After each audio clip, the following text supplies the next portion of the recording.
पहला जो तरीका है एनर्जी प्रोडक्शन का, एरोबिक रेस्पिरेशन से। एरोबिक रेस्पिरेशन यानी क्या रहता है, इसके अंदर ऑक्सीजन इन्वॉल्व होता है। ओके, अभी इसका जो है 3 स्टेप है। एरोबिक रेस्पिरेशन से एनर्जी प्रोडक्शन का 3 स्टेप है, 3 steps.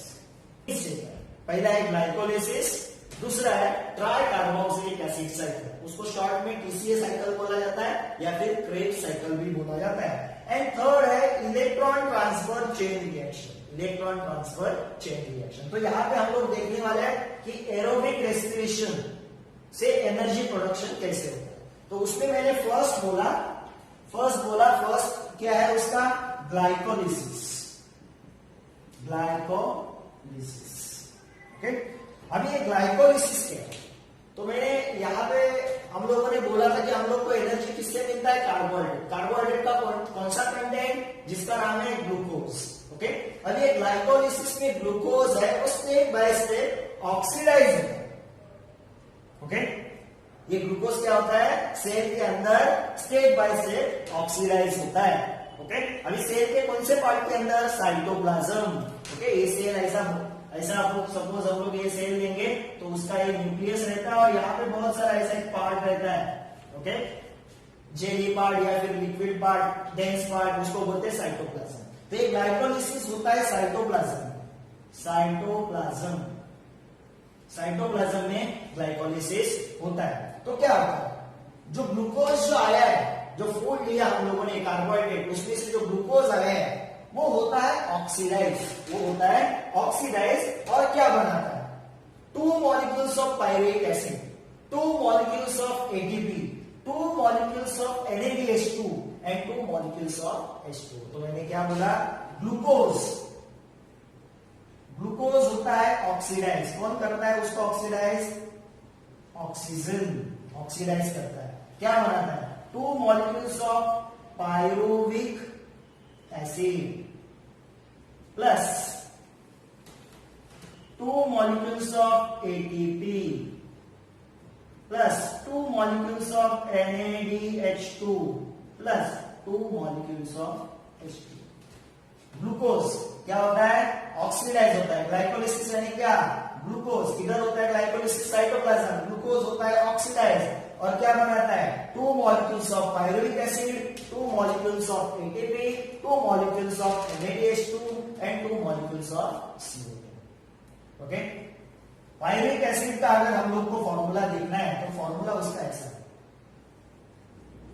CH3C double bond O, C double bond O, OH, ऐसा पायरुविक एसिड का फॉर्मूला है। ये फॉर्मूला कुछ आपको पूछते नहीं है, सिर्फ ऐसा उसका फॉर्मूला रहता है। ओके, तो ग्लूकोज ऑक्सीडाइज होता है, पायरुविक एसिड का 2 मॉलिक्यूल, एटीपी का 2 मॉलिक्यूल, 2 NADH2 का मॉलिक्यूल, 2 H2O का मॉलिक्यूल, इसको बोलते हैं ग्लाइकोलिसिस।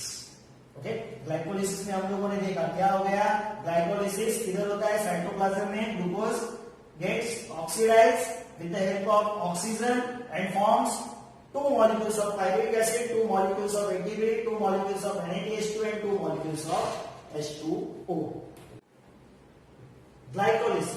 ग्लाइकोलिसिस में हम लोगों ने देखा था पायरुविक एसिड बना है, पायरुविक एसिड। अब ये पायरुविक एसिड का आगे क्या होता है, पायरुविक एसिड कन्वर्ट होता है acetyl coenzyme A plus 2 NADH2 plus 2 CO।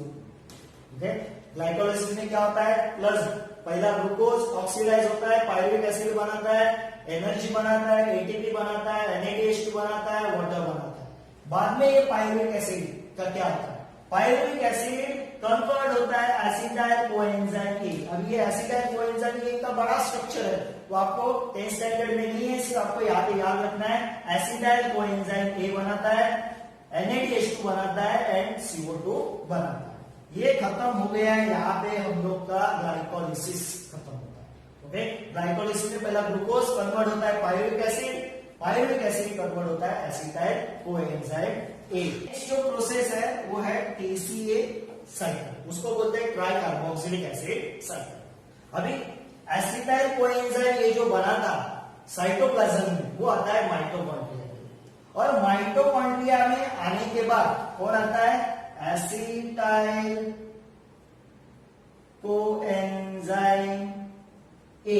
ये जो प्रोडक्ट बना था किधर बना था साइटोप्लाज्म में, in the process of glycolysis, वो आता है कहां पे आता है माइटोकॉन्ड्रिया में, और उसके ऊपर एक चेन रिएक्शन होता है। उसके ऊपर क्या होता है एक बड़ा सा चेन रिएक्शन से ये एसिटाइल कोएंजाइम ए जाता है। और ये चेन रिएक्शन जो डिस्कवर किया था वो किया था सर हैंस क्रेग। इन साइंटिस्ट ने वो चेन रिएक्शन डिस्कवर किया था। इसके लिए इस TCA साइकिल को, ट्राई कार्बोक्सिलिक एसिड साइकिल को क्रेग साइकिल भी बोला जाता है। क्यों बोला जाता है? क्योंकि ये एसिटाइल कोएंजाइम ए जो आता है साइटोप्लाज्म से माइटोकॉन्ड्रिया में, तो ये थ्रू द चेन रिएक्शन जाता है, उसके ऊपर आगे अलग अलग प्रोसेस होता है, और ये जो चेन रिएक्शन डिस्कवर किया था इन साइंटिस्ट ने, इसके लिए इसको क्रेग साइकिल भी बोला जाता है। अभी इसमें क्या होता है इस क्रेग साइकिल में या फिर ट्राई कार्बोक्सिलिक एसिड साइकिल में क्या होता है? ये एसिटाइल कोएंजाइम ए का जो एसिटाइल पार्ट है वो कंप्लीटली ऑक्सीडाइज है। ग्लाइकोलिसिस में पूरा ऑक्सीडेशन खत्म नहीं हुआ है, यहां पे वो एसिटाइल पार्ट जो है वो कंप्लीटली ऑक्सीडाइज होता है, और क्या क्या बनाता है? वो बनाता है CO2, और क्या बनाता है H2O, और क्या बनाता है NADH2 एंड FADH2। ये सब प्रोडक्ट बनाता है। ओके, ये प्रोडक्ट पहले भी बना था ग्लाइकोलिसिस में, ये भी प्रोडक्ट बना था, ये भी प्रोडक्ट बना था, ये अभी इधर बन रहा है FADH2। NADH2 FADH2 क्या है वो मैं आगे बताऊंगा। ओके, तो TCA साइकिल कहां पे होता है? माइटोकॉन्ड्रिया में। किसके साथ होता है? Acetyl coenzyme A. उसमें से सिर्फ एसिटाइल पार्ट होता है जो कंप्लीटली ऑक्सीडाइज होता है एंड बनाता है CO2, H2O molecule, NADH2 molecule and FADH2 molecule. Okay, यहां पे खत्म हो गया TCA साइकिल जो सेकेंड स्टेप है। नेक्स्ट स्टेप जो है वो है electron transfer chain reaction. Third जो है वो है electron transfer chain reaction.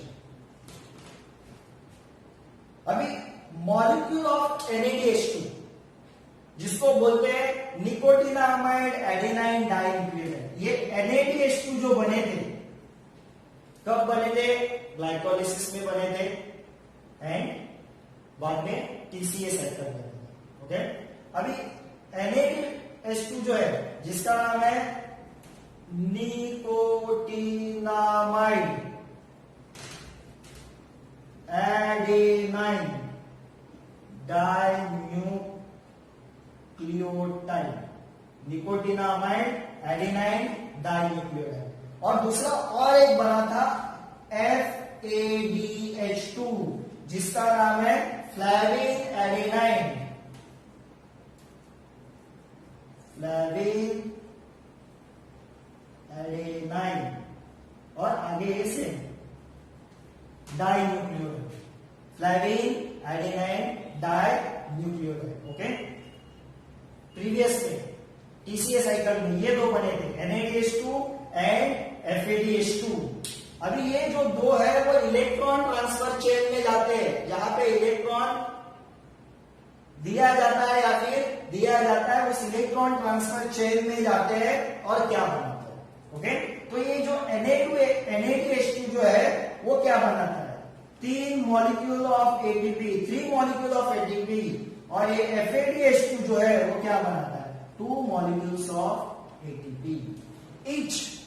each NADH2 यानी 8 NADH2 इस इलेक्ट्रॉन ट्रांसफर चेन रिएक्शन में क्या बनाता है? 3 मॉलिक्यूल ऑफ ATP, और ये FADH2 क्या बनाता है? 2 मॉलिक्यूल्स ऑफ ATP, और इसमें एक साइड प्रोडक्ट भी बनता है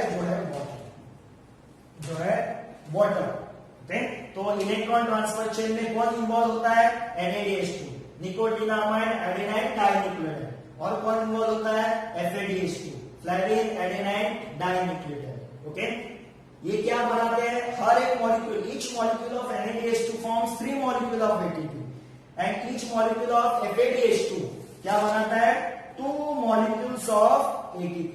और इस तरह से ये 3 प्रोसेस से जाने के बाद ग्लाइकोलाइसिस, दूसरा है TCA cycle, try carboxylic acid cycle, जिसको क्रेब्स साइकिल बोला जाता है, एंड थर्ड है इलेक्ट्रॉन ट्रांसफर चेन। ये 3 प्रोसेस से जाने के बाद ग्लूकोज जो है वो कंप्लीटली ऑक्सीडाइज होता है। ग्लूकोज क्या होता है? Completely oxidize. और वो फाइनल रिएक्शन हम लोग ऐसे सिंपल रिएक्शन लिख सकते हैं। ग्लूकोज का फॉर्मूला क्या है? C6H12O6। ये हो गया ग्लूकोज, वो हो गया ऑक्सीडाइज, प्लस 6O2 ऑक्सीडाइज। और क्या बन गया? 6CO2 plus 6H2O plus ATP। तो इस तरह से ग्लूकोज कंप्लीटली ऑक्सीडाइज हो गया with the help of oxygen और उसने बनाया एनर्जी। तो ये एनर्जी बन गया किसमें? कैसे बन गया? एरोबिक रेस्पिरेशन से। कैसे बन गया? एरोबिक रेस्पिरेशन से। ओके, तो ये 3 स्टेप से जाकर एरोबिक रेस्पिरेशन थ्रू एनर्जी बनता। अभी हम लोगों ने देखा कि एनर्जी बन गया। ओके, वो कौन से फॉर्म में बनता है? ATP फॉर्म में। ATP का हम लोगों ने ऐसे स्ट्रक्चर देखा था, ये एडेनाइन, उसको अटैच रहता है पेंटोज शुगर और उसको अटैच रहता है फॉस्फेट ग्रुप। ये है ATP। एनर्जी रिच मॉलिक्यूल, इसके अंदर एनर्जी भरा हुआ। अभी वो एनर्जी हम लोग को कैसे मिलता है? जब ये फॉस्फेट बॉन्ड ब्रेक होता है। फॉस्फेट बॉन्ड ब्रेक होने के बाद उससे निकलता है एनर्जी। एनर्जी प्रोड्यूस होता है। क्या प्रोड्यूस होता है? एनर्जी। इससे इस ATP से ये फॉस्फेट बॉन्ड जैसे जैसे ब्रेक होता जाएगा वैसे वैसे हम लोग को एनर्जी मिलता जाएगा। जब हम लोग के बॉडी को एनर्जी की जरूरत है तो ये ATP क्या करेगा? ये फॉस्फेट बॉन्ड ब्रेक करेगा और हम लोग को एनर्जी प्रोवाइड करेगा। तो ये पहला पूरा भरा हुआ है। जैसे कि हम लोग बोलेंगे कि ये सेल पूरा चार्ज है। जैसे जैसे इसका फॉस्फेट बॉन्ड ब्रेक होता जाएगा वैसे वैसे इसके अंदर का एनर्जी कम होता जाएगा। ओके, तो एनर्जी हम लोग को मिलेगा थ्रू द ATP। कैसे मिलेगा? ये फॉस्फेट बॉन्ड ब्रेक होके हम लोग को एनर्जी